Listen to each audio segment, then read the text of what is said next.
இன்றைக்கும் என்ன எல்லாரும் மெட்ராஸ்லேயே தான் கம்பெனி போடணும். யாராவது போய் இது திருநெல்வேலிக்கோ கன்னியாகுமரிக்கோ போக மாட்டேன்றாங்க. ஏன்? அங்கே ரோடு வசதிகள் இல்லை. அந்த மாதிரி ஸ்கீமை திட்டம் போடல. அப்படி என்ன ஸ்கீம் திட்டம் போடுறாங்க? நாங்கள் பெத்து ரேஸ் நடத்துகிறோன்னு போடுறாங்க, இல்லாட்டி பேனா வைக்கிறோங்கிறாங்க, இல்லாட்டி இங்கே இதுன்றாங்க. எதையாவது ஒரு பெரிய திட்டங்கள் போட்டிருக்காங்களா?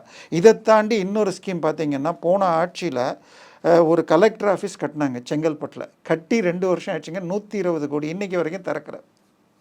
ஏன் தெரியுமா? அந்த கலெக்டர் ஆஃபீஸ் இருக்கிற இடம் ஒரு மூன்றில் ஒரு பகுதி இந்திய தொல்லியல் துறையால் கட்டுப்படுத்துது. அதுக்கு பக்கத்தில் அங்கே தோண்டினீங்கன்னா இது பாதிப்புகள் இருக்கும். அங்கே ஏதாவது 2000 வருஷத்துக்கு முன்னாடி மனிதர்கள் வாழ்ந்த பகுதியை ஒட்டி இருக்கு. அதில் போய் கட்டி வச்சுருக்காங்க.